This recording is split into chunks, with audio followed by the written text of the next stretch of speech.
What's going on, guys? Welcome back into the channel. In today's video, we're going to be covering linebackers and which ratings and traits matter for them within Madden 24.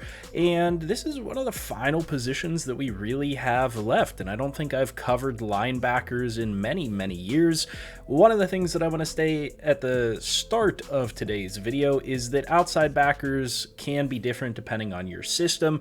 We are not going to cover 3-4 outside backers in a ton of detail, so I'm going to get them out of the way first, and then we're going to talk about all the other backers because they're all pretty much the same. So talking about 3-4 outside backers, you want to look at TJ Watt as your prototype player for that position. These are players that are considered outside edge rushers. They're considered multi-role players because they will be both rushing off the edge and dropping into coverage from time to time, stopping the run. They do it all. It is one of the most complex positions within Madden because it is listed as an outside backer. But in a nickel formation, they're going to be your rushing defensive end. In a 3-4 formation, they might be down on the line of scrimmage. They might be off the line of scrimmage. So they can be in a lot of places and do a lot of different things. You're going to want to look for a player that has ratings similar to TJ Watt and ratings similar to what we discussed in our defensive line video when we talked about edge rushers. So if you want more in-depth detail on outside backers specifically, go take a look at that video. It will be a little bit more helpful. But what you're looking for here is first and foremost athleticism. That's going to be crucial for this player because they are playing so many roles. They need to be able to drop back in coverage. They need to be able to hold the edge. They need to be able to get to the quarterback, and therefore they need to be athletic enough to do so. So I'm looking for a player here that has at least 80 plus speed, if not into the 85, 86, 80 plus, 85 plus range. The higher the better, of course, because that allows them to track players down better. And then your acceleration is extremely important for an edge rusher, getting up to your top speed and getting to where you need to go. Now, beyond that, it's a multi-role player, like I said, so it's hard to say anything here doesn't matter for a 3-4 outside backer. You're going to want to really focus in on what is most important for that player for you. Do you want them to be a power rusher? Do you want them to be a finesse rusher? Do you want them to be able to stop the run?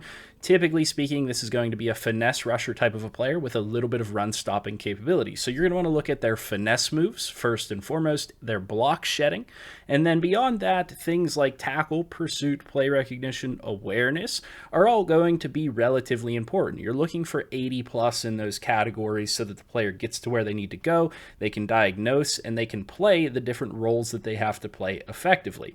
Then again, you also want to look at their zone coverage, something that is not going to matter for a defensive end because they're never going to be dropping back. But zone coverage is going to be used for these guys if you're in a 3-4 system. More often than not, in a 3-4 system, one of your outside backers is dropping into a flat zone or a purple zone or sometimes even a middle type of a zone. So you do want to have a wide range of skills. It's very difficult to find an effective player to play this position that can both rush the passer and do all of the other roles that you're expecting this player to do.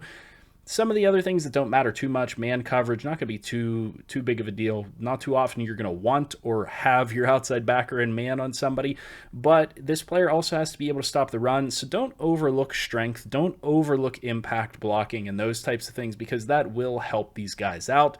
Jumping, pretty important for this position because they are very often in short passing lanes. They can get their hands up and cause pass breakups by just being an outside backer as long as they're athletic enough to do so. So keep all of that in mind for the outside backer position. And finally, for 3-4 outside backers, it's worth mentioning their traits. Again, you don't want a player that has undisciplined penalty tendency. They'll get a lot of face masks and those types of things, a lot of encroachment penalties, jumping off sides. You don't want that. What you really want here, the most important thing for these players is going to be utilizes finesse moves. That way they can actually utilize the moves that they have to get to the quarterback. Utilize power move, also useful. High motor is useful.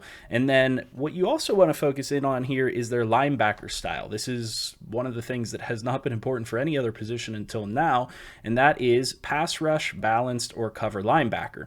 The information on this is very slim I mean, it's not really publicized out there, but I found it quite a ways back, multiple years ago, where pass rush style basically gives you bonuses whenever the player is rushing the passer, and cover linebacker gives a player bonuses whenever they're in coverage, and I think it gives you negatives in the opposite direction. So if you are a pass rush style linebacker, you will be at a disadvantage when you drop into coverage. And if you are a cover linebacker style player, you'll be at a disadvantage, or you'll be getting negatives whenever you rush the passer. Now, I don't know if this is actually still active within the game or not, because it's not something that they highlight. It's not something that they label, but it is something that's worth considering. You want your 3-4 outside backers to be a pass rush style of player. And now for the meat and potatoes of today's videos, we're going to be talking about middle backers, 4-3 outside backers, what I generally like to refer to as a roaming linebacker. It's not necessarily a term that I've heard many people utilize, but I feel like just for me, it helps categorize it so much better. If you refer to somebody as a pursuit linebacker or a roaming linebacker, it more closely defines what their role actually is. It means that they're trying to track down the ball carrier. They're trying to roam from sideline to sideline and finish plays. On the defensive side, the linebacker's role in a lot of these defenses is, except for outside backers in a 3-4, is essentially to finish the play, to get the ball to the ground. So we're talking about Fred Warner, Roquan Smith, Devin White type of players. And again, some of the ratings that we talked about with outside backers are going to be important, but some are just not important. So first and foremost, athleticism. This is a player that has to be able to track down much more athletic players. So just think about who you're going up against. You're going up against every running back in the game that has 90+ speed. You're going up against every running back in the game that has 90+ acceleration. You're going up against every receiver in the game, especially if you have other users in the league. They're going to have 95+ speed receivers all over the place. It's going to be pretty hard to track those guys down and finish plays if you don't have reasonable athleticism. Now, the thing that is important to know at this position is that certain ratings can actually make up for a lack of athleticism a little bit. So Fred Warner is a fantastic player within the game. He only has 86 speed in this franchise, but you don't notice that speed drop off quite as much. Of course, you would rather have a Devin White with the 92 speed, but you're generally looking for 85+ speed at all of your linebacker positions, all of your roaming pursuit linebacker positions. Sometimes you can get away with a guy that's slower, and that's going to be if you're focused more on stopping the run. I mean, Bobby Wagner is not going to be a bad pickup for any team. Neither is David Long, neither is Frankie Louvu, neither is Devin Lloyd, just because they have 84 speed below 85. Josie Jewell is a player that I see in a lot of franchises. Users tend to pass on him, even though he's a high overall, because he only has 80 speed. Well, you can utilize them in certain roles. You can't depend on them as a sideline to sideline player quite as much, but they are going to be better at shedding blocks. There might be a harder hitter. Certain things like that can be advantages to that.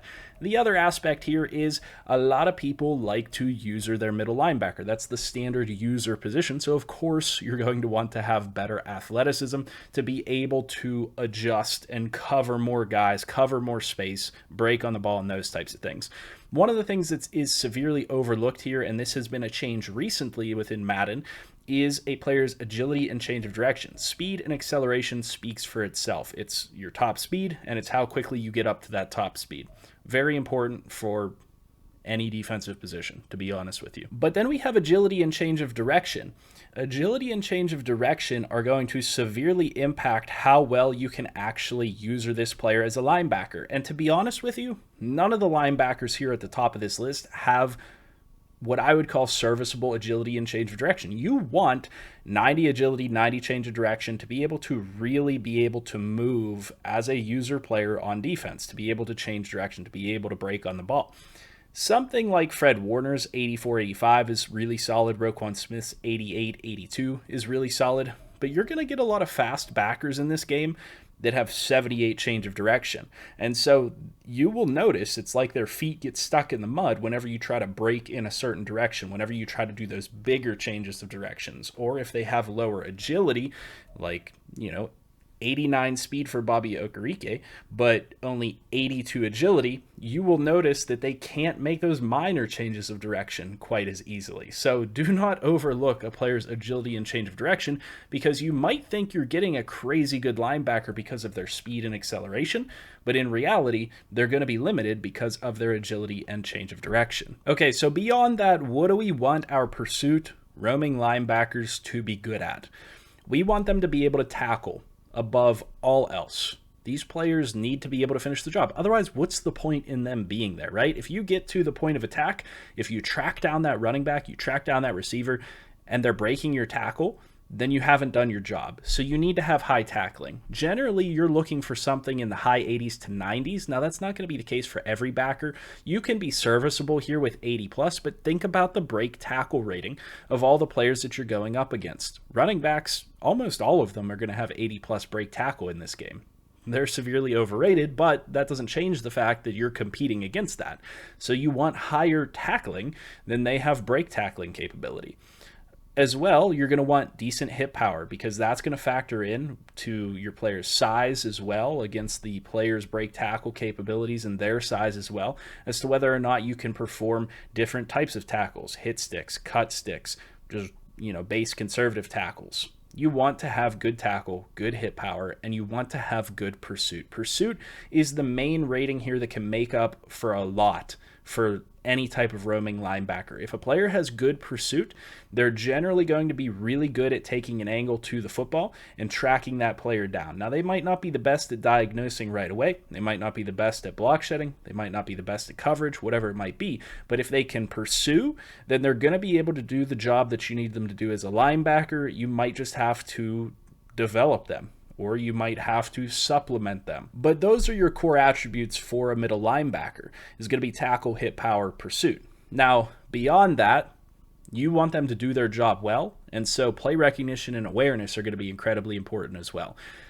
Play recognition and awareness are going to be essentially how well they diagnose the play, how quickly they diagnose the play, and how effectively they react and perform their duties. So that combines in pretty well with pursuit, with tackling and those types of things to get you to where you're needing to go. If you have pretty solid speed, acceleration, agility, change of direction, and then you throw on some decent tackling, some decent pursuit, maybe a decent play rec and awareness, you're going to have a pretty solid linebacker. You don't really need to care too much about strength. It's not too often that you're going to find yourself in a position where your strength is really going to matter too much. Generally, if you end up with a offensive lineman on you, it's going to be pretty difficult to shed their block regardless because of the size difference, because of the blocking differential. It's really hard to come by good block shedding, good strength with a middle linebacker or most linebackers within this game. It is something you want, but it is pretty difficult to come by. It's something worth being aware of at the very least. And then zone coverage is going to be really important for these players. Again, certain role players, like I said, Josie Jewell, is not going to be expected to be good in zone coverage. And I mean, speed-wise, it's not like he'd be running with anybody anyway. But, your faster backers, you are going to expect them to be able to keep up, to be able to react a little bit better in zone coverage, so you do want to have a decent zone coverage rating. But decent zone coverage rating for backers is 75 plus, to be honest with you. You can get really solid coverage out of backers that have 75 plus zone coverage. So if you're breaching into that 80s territory or even anywhere close to 90, you're going to have a really solid coverage linebacker on your hands. And when we look at these players' traits, there is not a whole lot that actually matters here. Play ball tendency is something you're going to look out for. Aggressive means that they're going to actually try to break on the football as opposed to breaking on the receiver. Balanced is going to kind of split the difference, and conservative means that they're just going to play the receiver. They're going to sit back and try to make the tackle after the catch or break up the catch, not necessarily going for interceptions. Big hitter could be useful. Generally, you're going to be utilizing the player, so whether the player executes big hits or not, that's kind of up to you guys. And then high motor, predictability, those types of things. One thing I would say is, just like I said with outside backers, linebacker style can factor in. Cover linebacker is what you would prefer to have here because they're going to get bonuses in pass coverage scenarios. Strip ball, I don't think I mentioned this for outside backers, but strip ball is always going to be useful for linebackers being able to have an extra chance to be able to tackle and punch the football out is going to be useful. Generating turnovers is useful. So it's just a nice little perk to have on top of that. But that's pretty much all there is, like I said, to the linebacker spots within Madden 24. It is a fairly straightforward position. There's not a whole lot of false ratings or anything going on here. Just wanted you guys to be aware and be able to get to the end of this series. So hopefully you guys are enjoying and have been able to use this information to build better teams within franchise mode. If you've put any of these tips to use, let me know in the comment section. I would like to hear your guys' thoughts on whether you've been able to use these successfully. What type of linebackers specifically do you guys look for? What ratings are you guys looking for within Madden 24? As always, I'll see you in the next video. Make sure you guys like, comment, and subscribe. I hope you guys have a good one.